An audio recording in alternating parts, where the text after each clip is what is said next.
Yesu ashimwe bavandimwe, ndabasuhuje amahoro y'Imana n'abane namwe aho muherereye hose. Nongeye kubasuhuza. Uwiteka nabiteho muri weekend, Nyagasani abagirire neza. Muri kubona icyatsi hano imbere yanyu, bakita umwifuzo. Nyamara kuvuga iryo zina ryacyo, ubwo ntimumaze kumenya uko imiti y'ibyatsi ikora, ubwo mwumvisha icyo uyu muti ukora, sibyo? Hano hari abantu bamaze kumenya imiti myinshi, bamaze kumenya uko abantu bivura dukoresheje imbaraga ziri mu bintu Imana yaremye. Bavandimwe, nkunda kubabwira ko gukoresha ibintu Imana yaremye nta cyaha kirimo, kubera ko ibi bintu n'Imana yabiremye, si wowe wavutse ubisanga ku isi uzabisigaho. Imana yaremye umuntu ku munsi wa gatandatu kugira ngo iyindi minsi 5 Imana irimo iri kureba ibintu ku isi wa muntu yaremye ikunze mu ishusho yayo azifashisha. Ariko uzasanga umuntu agenda agasoroma dodo zimejeje mu butaka, cyayi akabikoresha. Ibyo byo uri kubikoreshereza iki? Kubikoreshereza iki ko byo atari we wabiremye? Wabyihoreye ko n'ubundi nabyo ari icyaha, ko ari ibyatsi. Amen. Ko ari ibyatsi, kuki ujya kwahira umuravumba uri kuwushaka wiki? Ko nawe icyo kimera utakiremye wakiretse kugikoresha kiri kugishaka wiki? Bavandimwe, hari abantu batazi ko Imana ikorera mu bintu yaremye. Ntabwo uzigera ubona Imana iva mu ijuru ngo igutabare, ibyo kugutabarisha bigukiziriye iruhande. Umuntu mushasha kuri subscribe rero, tujye tubana mu nyigisho ijambo ry'Imana, amasengesho binyura hano, kuko ngewe nta kintu kiriho ku isi ushobora gutandukanya n'izina ry'Uwiteka, kuko nzi neza ko buri kintu cyose kiri ku isi cyaremwe n'ukuboko kw'Imana. Niyo mpamvu umuti wanjye, buri kintu cyose nigishije kiba kikomatanyije n'imbaraga z'Imana, kuko byavuye mu kiganza cyayo. Imana ishimwe rero. Hano muri kubona icyatsi bita mukuru. Iyo mbigishije icyatsi gutya nkakibereka, ntabwo uwo muti mba ngufite, sibyo? Ahubwo mba ngira ngo n'abantu bari kure mubashe kukibona mu gikoresha. Atazagira umuntu yandikira mu gikara akambaza ngo ufite umwifuzo. Oya, iyo nyikweretse hano burya niho kukubwira ngo nawe genda uwishakire, sibyo?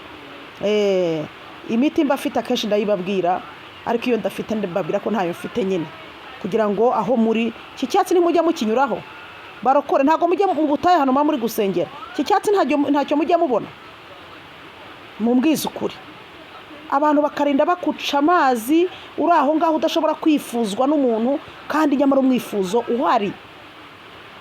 Ni mu gikoresho iki cyatsi rero, umuntu azakwifuza, umva, akwifuze ko umufasha akazi, akwifuze ko akugira umugore, akwifuze ko wamubera umugabo, akwifuze ko wamubera umukozi muri kampani ye, akwifuze ko mbese muri poste zose umuntu ukoresheje uyu muti arifuzwa. Nababwiye ko ari byiza cyane gusengera umuti muwitongeraho, watura n'amazina yawe. Uyu muti ushobora gufata ibi bibabi ukajya kubisekura, ukabyanika, ukagifata agafu kawo, ukavanga n'amavuta wisiga yariyo yose. Tazagira umuntu mbaza mu gikari ngo uhavanga naya. Muvandi, fata amavuta ariyo yose ubonye, mu gihe wamaze gutunganya iki kimera cyawe hakavamo agafu, ushobora gusekurisha n'isekuru yawe mu rugo rwose. Imana yagiye turemera ibyatsi ishyiramo imbaraga mwebwe mutazi. None se abarozi bo iyo bagiye kuturoga bakoresha iki? Si ibi bintu biri hanze tubona.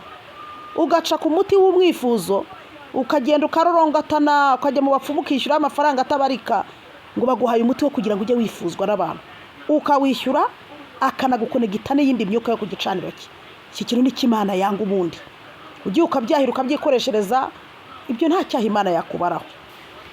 Hari abadashobora kubona uko basekura ngo banike bive mu ifu, wenda nk'abantu bari ahantu imvura ikunda kugwa, urabona turi mu gihe cy'imvura, ushobora kubufata ukabitogosa, ugashyira mu mazi, noneho ugatereka hasi bikabanza bigahora y'amazi. Murabona ko niyo umuntu atetse icyayi amazi arahinduka.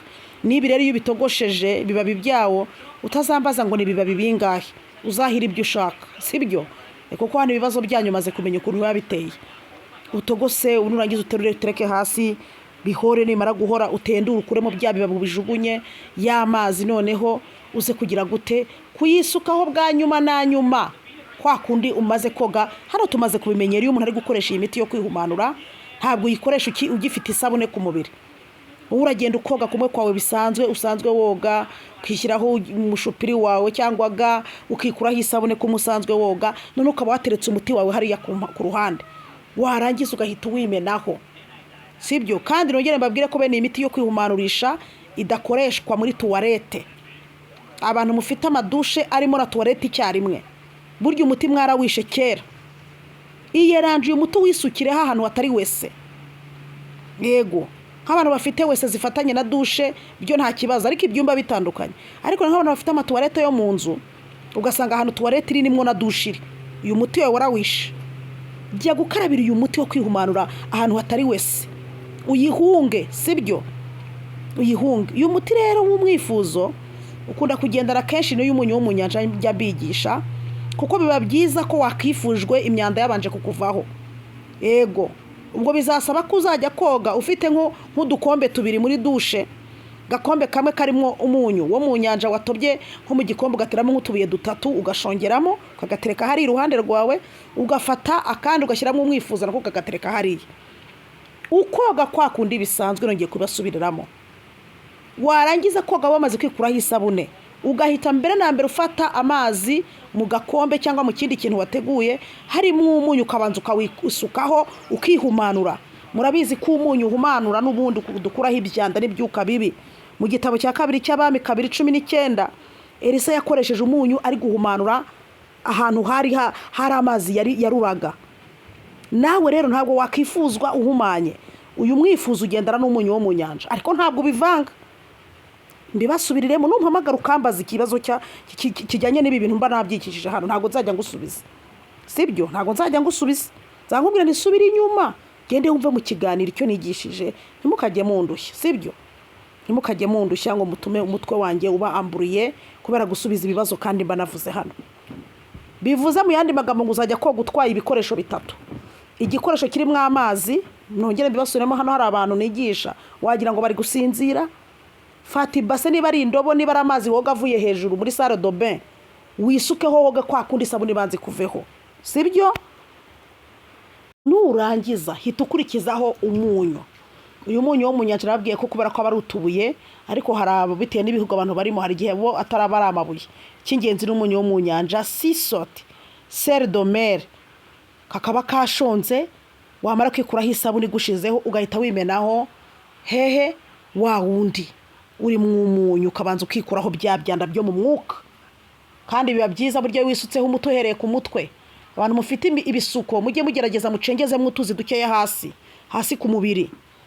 Iyo umaze kwisukaho uwo munyu ntabwo bihanagura, uhita usigira kandi gakoresho karimo wa mwifuzo wamaze gutunganya. Wenda navuze ko ku bantu bari mu gihe kitari ikizuba batabona uko banika, muzajya muwutogosa mukisukaho y'amazi yawe nyuma. Ariko abantu muri ahantu ushaka kuba mwawanika mugasya mukabona gafu, we ntabwo bizagusaba ko ukaraba, ahubwo uzakaraba wa munyu ubundi uve muri dushe. Nurangiza ujye kureba wa mwifuzo wawe w'agafu, ushyire uvange n'amavuta ujya wisiga. Kandi nababwiye ko nta muntu ukoresha bene iyi miti y'ibyatsi atari gutongera.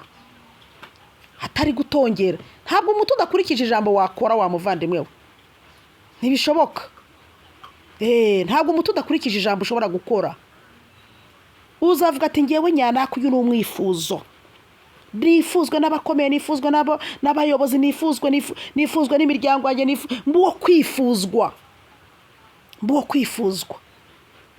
Imana yacu ishimwe. Ugomba kuba uwo kwifuzwa muvandimwe, mbuwo kwifuzwa.